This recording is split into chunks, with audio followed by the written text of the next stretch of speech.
His eyes, like stars in the night sky. What the fuck? Who wrote that?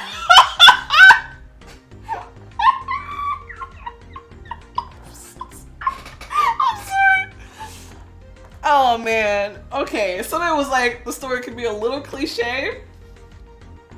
Yeah.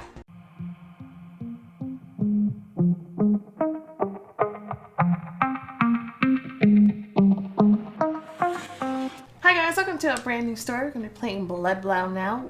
Bloodbound now. I don't know what the heck I just said. Sorry, getting a little tongue-tied. Anyway, this was one of the 3 choices stories that won a 3-way tie as far as what am I playing. So, I'll go ahead and do that. I've done Ride or Die. Now you can go ahead and check that out. That was fun. I've done Open Heart, which was really fun. I like that one a lot. So now we're gonna go ahead and give this one a shot. So we're gonna see what we're going on with. It's called Chapter 1, The Interview. You're applying for a job with the brilliant CEO, billionaire Adrian Raines, but there's more to him than it seems. So, he's a vampire. Shit. I don't think I caught it.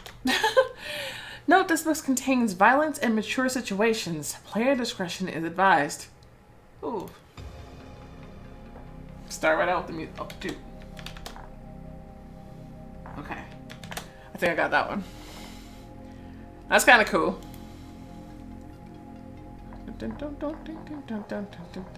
Hey, I like this music. Soon, it will be the day that will change your life. The day when you discover the truth.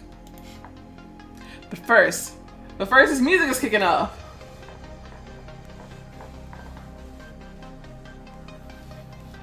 You must define yourself. Alright, let's see what we got. Okay. Uh-huh. Right.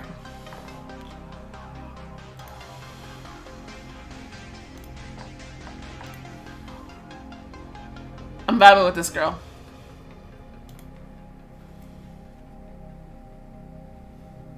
And your hair? Alright, we got chic bangs.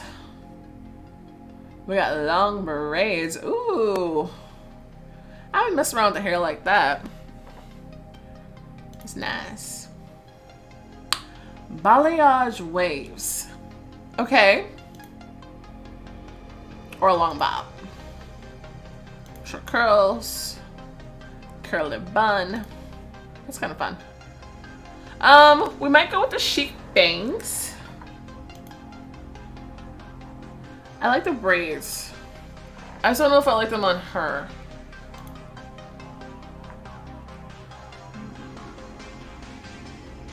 I don't like the color. I don't know. I don't know what it is. Let's just go with this one. Let's rock this one out.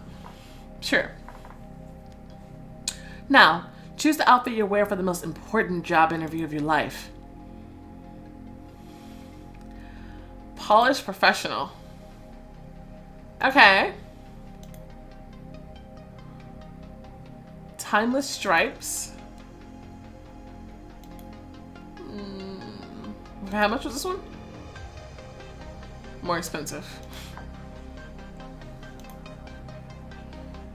Or a basic blazer.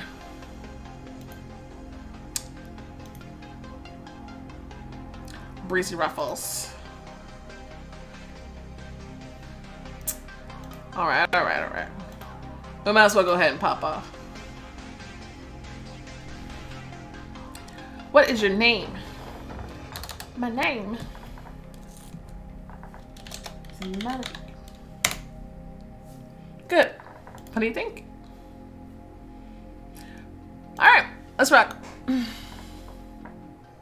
Chapter 1, The Interview. New York City. Raines Corporation headquarters, downtown Manhattan. You sit in the sleek modern lobby waiting for your job interview to begin. Men and women in expensive suits bustle by. Everyone looks so serious and professional. Do I even have a shot? I really need this job. A pair of doors slide open and a stunning woman with an icy demeanor approaches. Melody? Nicole Anderson. Yes, that's me. I'm Nicole Anderson, VP of Operations at Rames Corp. I'm ready to interview you now. Oh, sure, absolutely. You sound surprised. I just wasn't expecting to be interviewed by someone so high up in the company. You're applying to be the executive assistant of our CEO, Adrian Raines himself, one of the most powerful and influential men in the world. Okay, probably not an exaggeration, but that's a lot. We take our hiring process very seriously. Of course, I totally understand. Trying to keep up a confident look, you follow Nicole into a sterile conference room. Nicole eyes your outfit up and down. A crisp look, elegant and professional. Adrian will appreciate that. Why do I feel like if we didn't rock up in at least one of the purchasable options, she would have been upset. It would have been talked about. Because that's just how choices work. Why are they punishing you for not choosing that good outfit? I swear, I bet. So, it might not. It might have changed, but might as well not even risk it. Oh, good.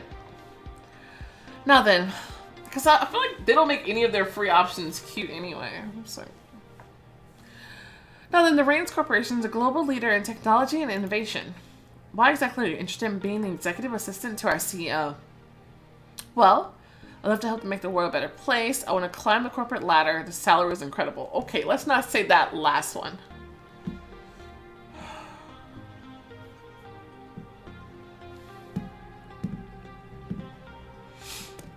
I want to make the world a better place. It's probably really cliche to say that. But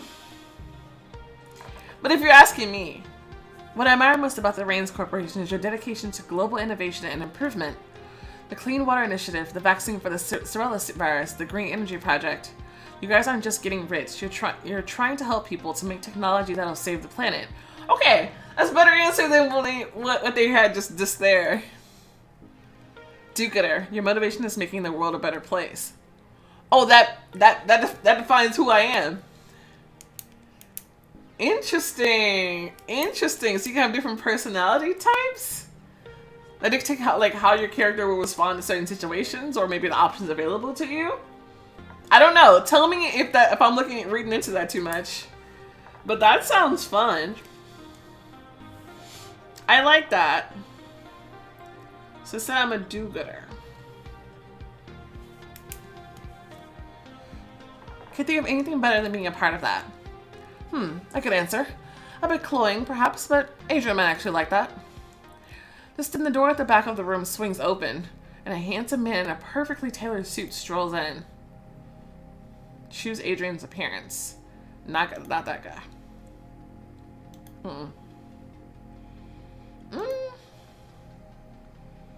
Okay. I'm not fully impressed with the options here, I'm not gonna lie.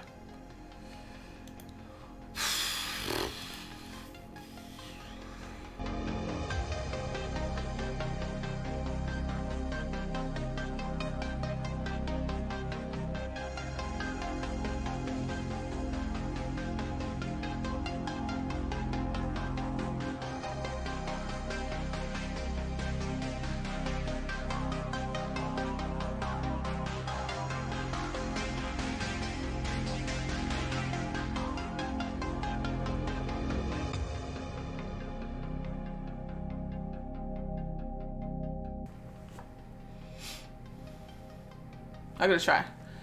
His eyes sparkle with a cold intelligence as he assesses you.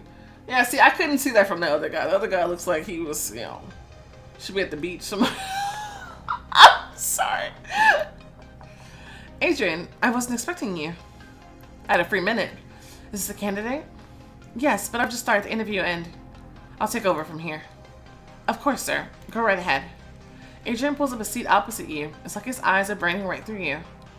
Melody, is it? That's right. Tell me, Melody, what do you desire? You mean, why do I want this job? Because I didn't ask why you want this job. I asked what you desire.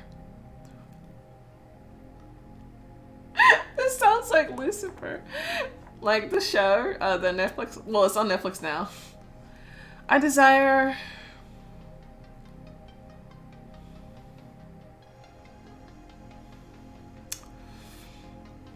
passion.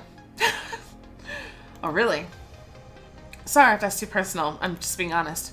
I want to feel deeply. I want to experience life. I want to live every moment like it's my last. That's what I desire. I can relate. He looks down at your resume. Let's see here. Graduated college a year ago. Bachelor's in Communications. Interned at Man in Financial. Volunteered in San Trobita, abroad for a year. Yep, that's right. And how was that? Tell me in 3 words. Difficult, enlightening, rewarding. Good. This job can be challenging and unpredictable. Are you comfortable running unusual errands? Absolutely. Handling confidential information. I can keep a secret. Working nights? Always been a night owl? Good. Anything else I should know about you? I've got world-class people skills. I have a great memory. I can mix a great mojito. I like having a good memory. I don't want to be tasked on people skills. Great memory. Oh, what was the first thing I said when I walked in?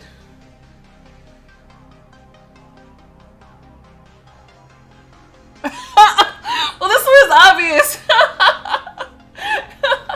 He wasn't supposed to be doing the interview, so he wouldn't have said this. This is just stupid. So yeah, it was this one. Impressive. And also not a bad impression of me, if I may say so myself. I try. One last question. He leans forward, hands folded together on the table. His expression is intense, impenetrable. A long time ago, there lived a man in a distant village. He had a good enough life, a wife, 3 kids, a village of friends, a plot of land to call his own. But one day, while plying his field, he found a buried lamp, and when he rubbed it, a genie appeared and gave him 3 wishes. For the first wish, he asked for great wealth. A pile of gold appeared all around him. But the rest of the village suffered instantly. The crops withered, wells dried, larders went empty. Next, the man wished for immortality. The genie granted it, but when he ran to his house, his wife and children were all dead. Okay. Adrian pauses, stares into your eyes, searching and tense.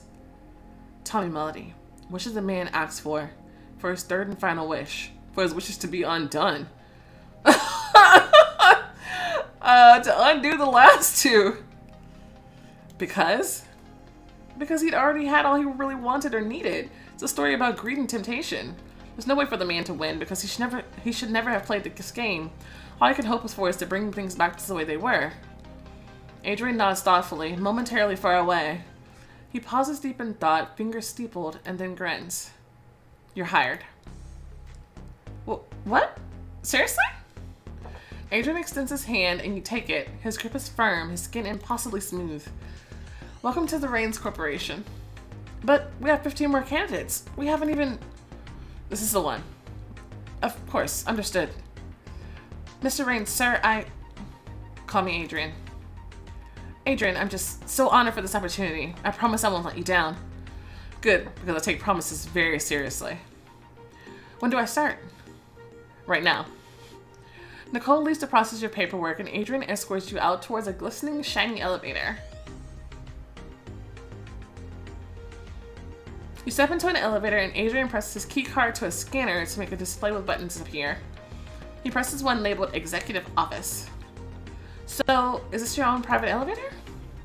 Yes. Wow. It's not as pretentious as you might think. Sometimes it's necessary for me to get around the building quickly.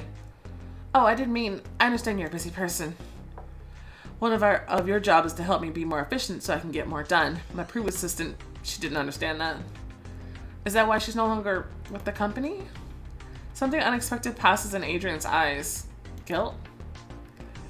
Among other reasons. Adrian turns his steely eyes to yours, studying you almost clinically without a word. His eyes, like stars in the night sky. What the fuck? Who wrote that?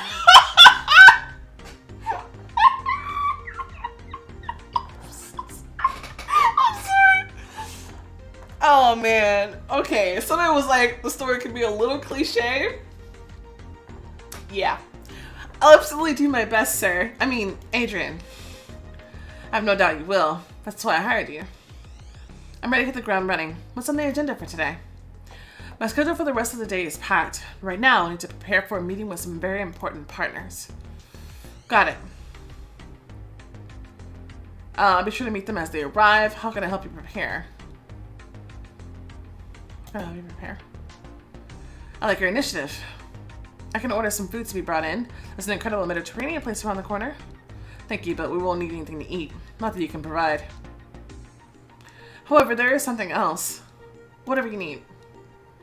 My guests are formidable people, at the height of power in their fields, and I'm conducting some delicate negotiations. So I wanted to welcome them with some memorable gifts. No problem. Would you like me to run out and shop for some special items? I can shop like nobody's business, especially with someone else's money. I'm seriously like semi-pro. I've actually already personally selected a few unique things. All you need to do is pick them up for me. Absolutely. Elevator stops at the top floor and the doors open to reveal the lobby outside Adrian's office. This will be your desk. Wow, it's so bland in here. You step towards it, but Adrian stops you. You'll be going back down, all the way down, to the basement archives. Is that where the gifts are? Yes, I should have everything ready for you. Afterwards, come find me on the 75th floor conference center. Just be prepared. The archive clerk can be a bit unusual. Adrian reaches into the elevator and pushes B for basement. Unusual? Wait, is this some kind of test? Adrian doesn't answer, just steps back out and smiles faintly as the doors close. The elevator descends down, down, down. You exit the elevator and find yourself in the basement archives. Okay. Not what I expected. What are you doing here? Whoa. You're started by an old clerk with a deep scowl and an old-fashioned suit. You gather your composure and offer your hand. He doesn't shake it. It's a test, right? This has to be a test. I have no idea what you're talking about. Right. I'm here to pick up some items for Mr. Rains. Some gifts he requested for his guest. Do you have an authorization form? Authorization? No, He turns on his heel and hunches away.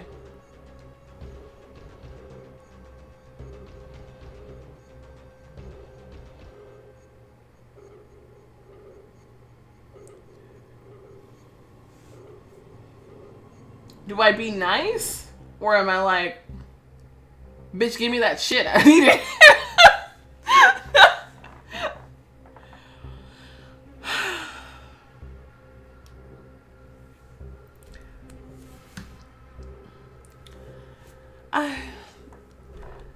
You know I like to be nice in story.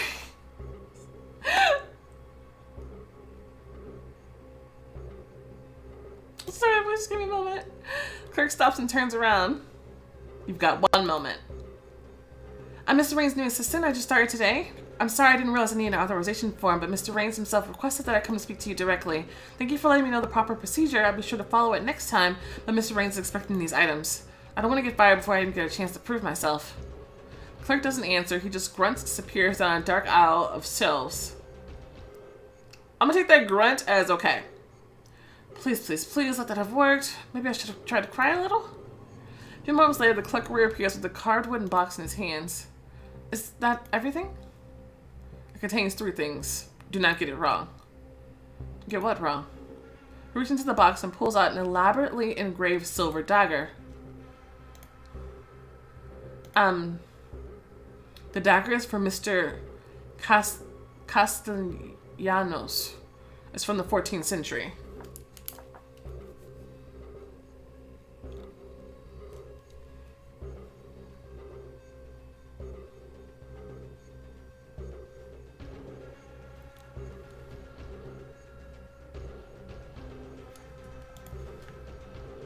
Like, the for real 14th century? Do I look like I play jokes? No, I was just expecting like a fancy pin with a raincourt logo or something. He carefully placed the dagger back in the box. Next takes out a gold Egyptian scarab beetle encrusted with precious stones. That's beautiful. The scarab is 2,100 years old.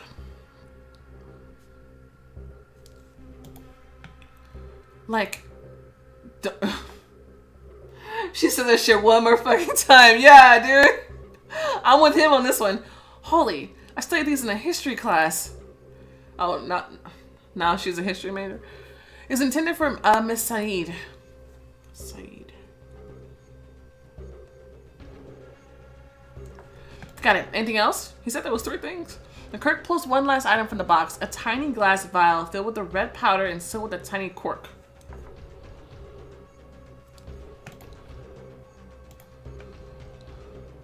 Mandrake extract. That is something Mr. Raines requested for himself. Okay, for Adrian. Mandrake. Dagger, scarab, mandrake. I've got it. The clerk nods and hands you the box. Godspeed. He turns and disappears down a dark corridor. Okay, thank you, bye. From down the corridor, you hear him muttering. Well, that was incredibly weird. What is the deal with this place? Alright. You get back in the elevator, carefully crating the box and its precious contents. As you arrive at the elevator, you pull your phone out of your pocket with one hand and search at mandrake extract. Mandrake extract is a hallucinogenic and narcotic. It was historically used to treat melancholy. In large doses, however, it can induce delirium or unconsciousness. Okay, like, at one point do I get alarmed? Slide the phone in your pocket and pull out the mandrake vial. You hold it up to the light, examining it. The red powder is refined, silky, mysterious. Put that shit back. The elevator arrives. You tuck the vial into your pocket and knock on the door of the conference room. Adrian lets you in. Excellent, Melody. Come in, please. Why is that shit in your pocket? You see 2 other people seated at the massive table. A stunningly elegant woman with an intense gaze. Camilla Saeed. And a sweaty older man who looks you up and down with hungry eyes. I don't like the name Lester. I had a skeevy science teacher back in middle school. I don't like the name Lester. This is Melody, my new assistant. You do go through them rather quickly. Melody, this is Camilla Saeed, CEO of Amanat Financial. You reach over to shake Camilla's hand, but she dismisses it with a curt nod. Camilla is a brilliant and fascinating woman, but warmth is not her forte. Camilla rolls her eyes at him. I, on the other hand, will be more than happy to shake your hand, gorgeous. I'm not giving it to you. And this is Lester Castellanos. I can't pronounce it. Castellanos meets. Lester rises and grasps your hand in his. With his other hand, he reaches out and strokes your forearm gently. What a beautiful, beautiful girl.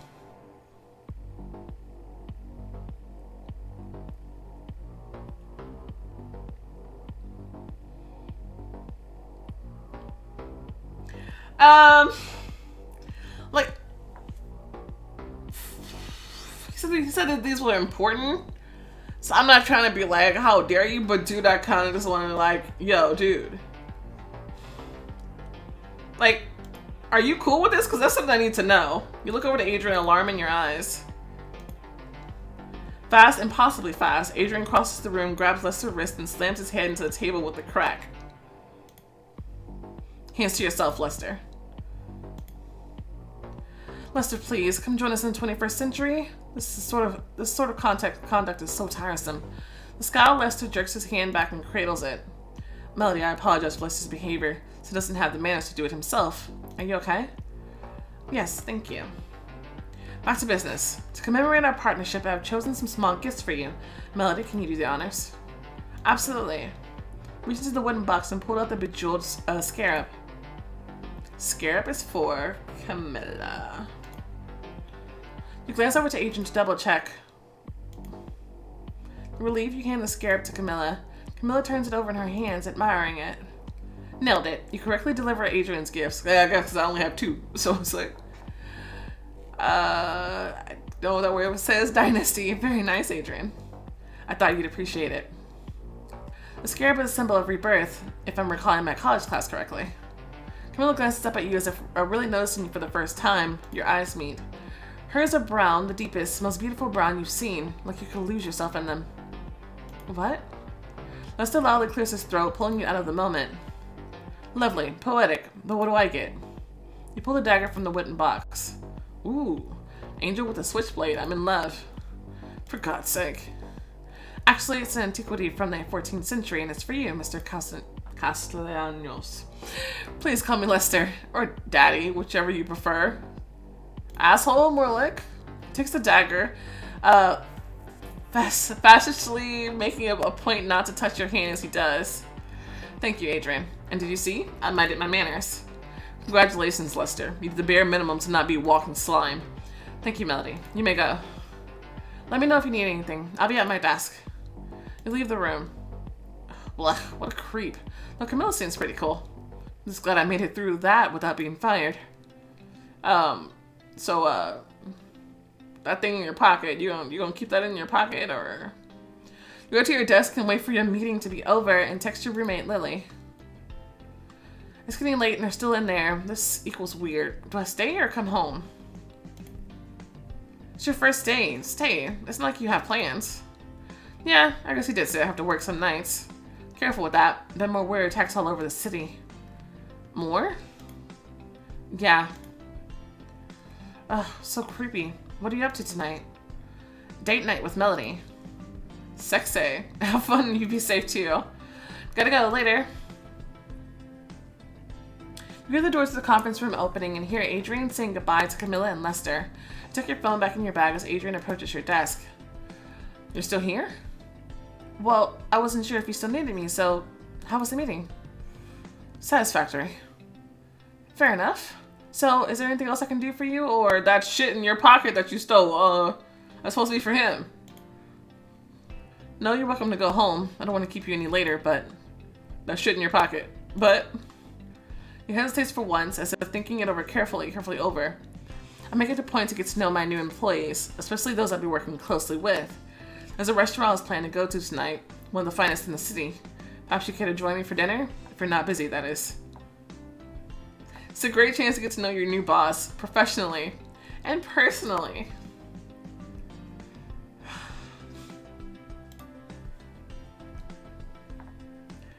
Lord.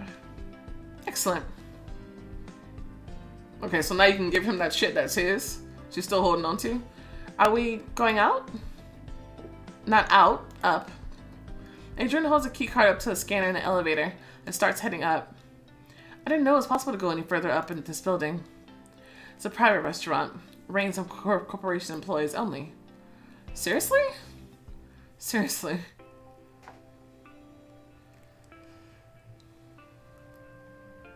Do I click? Okay. The door is open, revealing a gorgeous private restaurant with an incredible view of the city. Oh my god. Being the CEO, well, it has its perks. A few minutes later, you sit at an elegant table for two, with stars above and an incredible view across the city. A live band plays mellow jazz. I've heard this song before. They definitely played this in the freshman. So, like, is it often that Choices kind of reuse this music for, like, different stories? Have you decided? Sorry, what? Adrian tips his head suddenly towards the waiter, who is standing patiently next to you waiting for your order. Madam? The waiter in crisp black pants and a white shirt has no pen or pad. He is listening expectantly, his hands clasped behind his back. This was so amazing. I haven't even looked at the menu. You quickly scan the menu open on the table in front of you. Holy hedge fund. I could pay my back rent for the price of 2 entrees.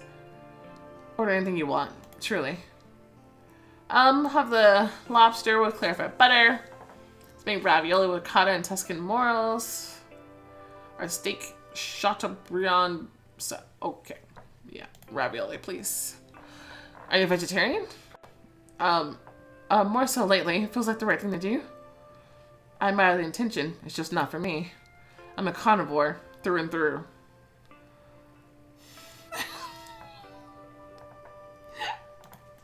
Well, perhaps someday. Perhaps. Adrian turns to the waiter. Steak for me, please. Extra rare. And a bottle of the Chateau Latour Bordeaux. Thank you. Of course, sir. That wine.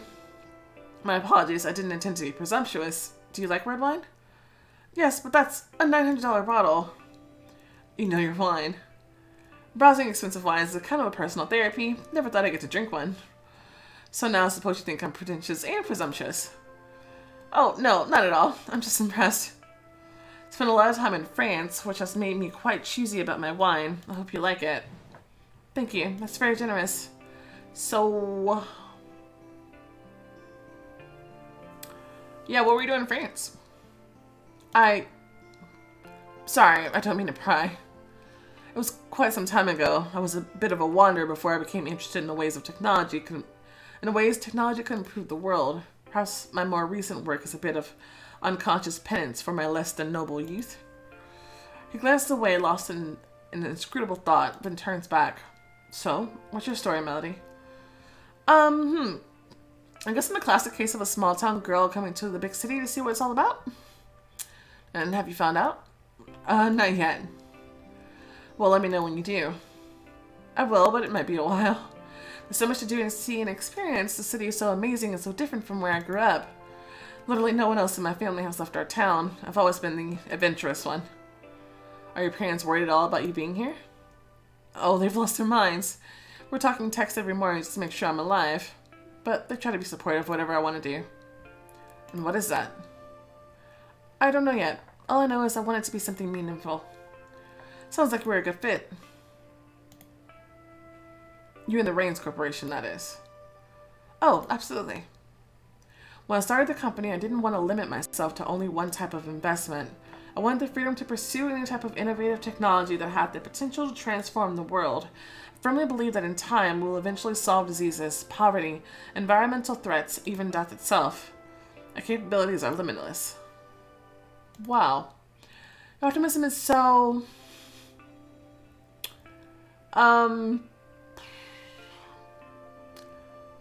go with encouraging for now. I don't know about the sexy bit. Yeah, let's just see how things go. Or should we just... oh, Lord.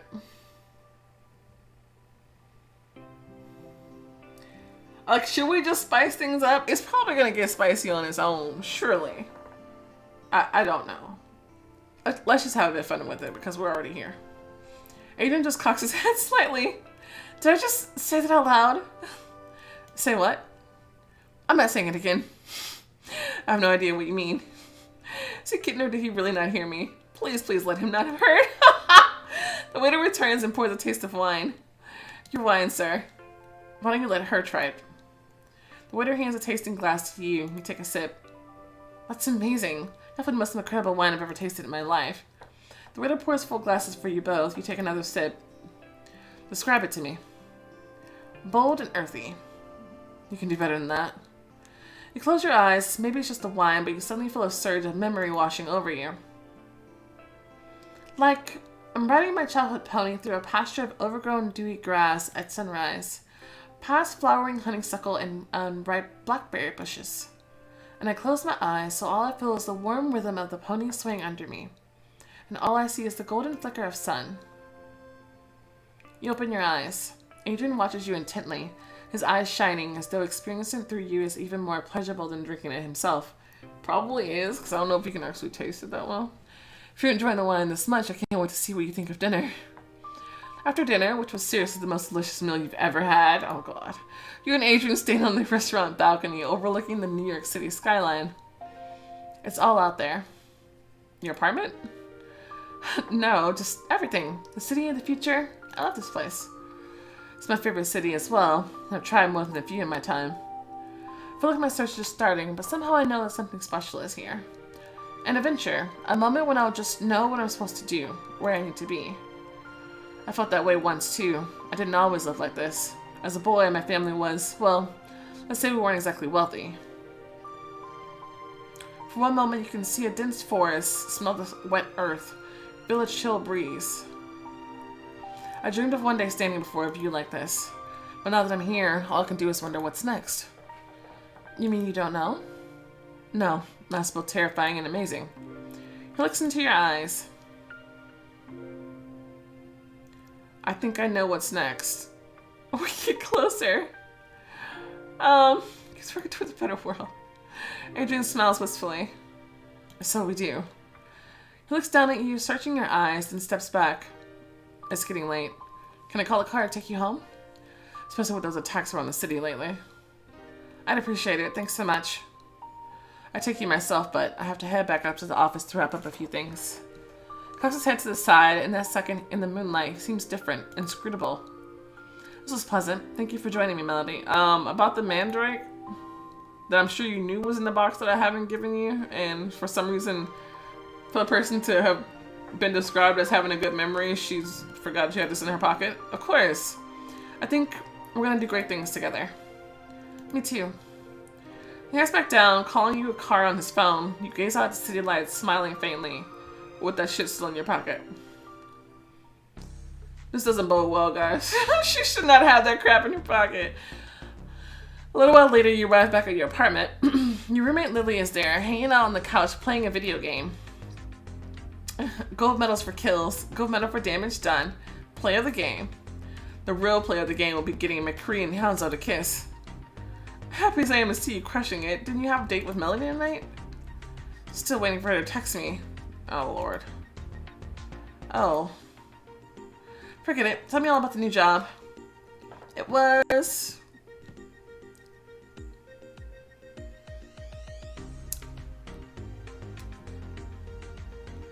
It was fine. Awesome. Overly excited roommate high five. You emphatically high five Lily. Dude, no one deserves a break more than you. Yeah, I'm just happy I can make rent. Not gonna lie, that's a perk. Well, let's toast to you being gainfully employed and... Wait, what's your actual job anyway? I'm assistant to the CEO. Wait, the CEO? Like Adrian Raines? Yeah. Oh, Snapalooza. Tell me all about him. I'll tell you everything if you have a drink with me. Sure thing. Just know that Melanie's supposed to text me any minute. She flakes on you all the time. No, she doesn't. Okay, she does. Why do you put up with it? I don't know, honestly.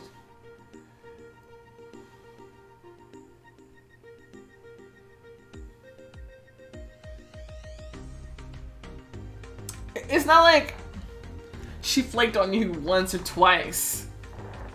I'm sorry, but someone who values you, someone who treats you right. Your gaze meets hers for one charged moment. Someone who appreciates how amazing you are. Lily glances away.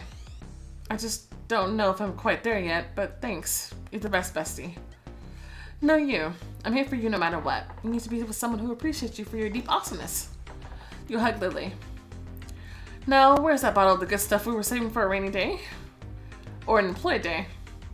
Lily pulls a bottle of red wine out of the back of the cupboard and opens it. A toast to Adrian Raines. You laugh and grab 2 wine glasses from the cabinet. What's he like? He's interesting. If that's the best you got, we need to get more wine in you. Lily pours the wine into the glasses and it flows like a red waterfall. Something about the color jars your memory. Oh, your supposedly amazingly good memory. Oh no, wait. What? The red mandrake.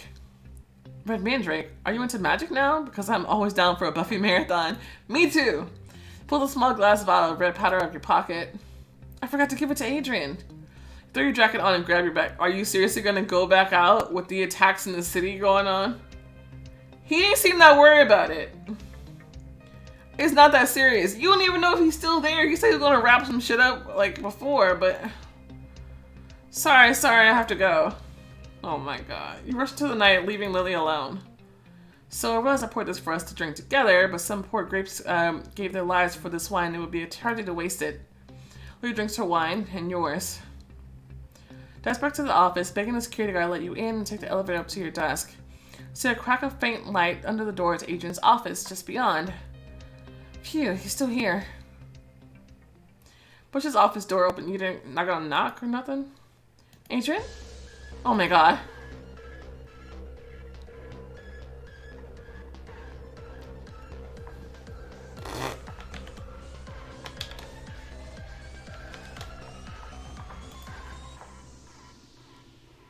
Adrian cranes his head up, staring at you.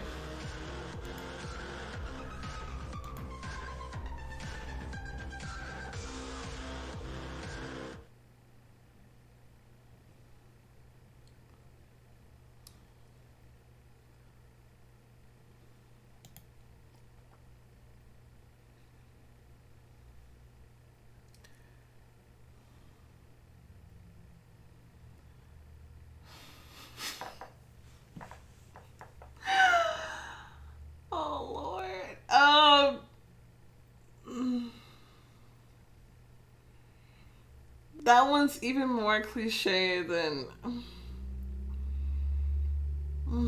Ride or Die. Oh Lord.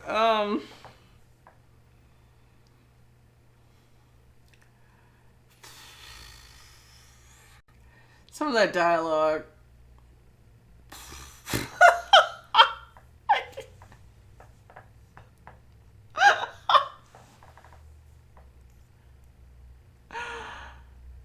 Like, seriously, no, zero manners to avoid that situation. Knocking.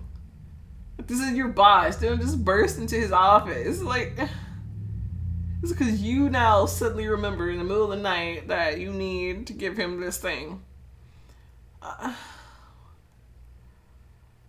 Oh my god. Okay.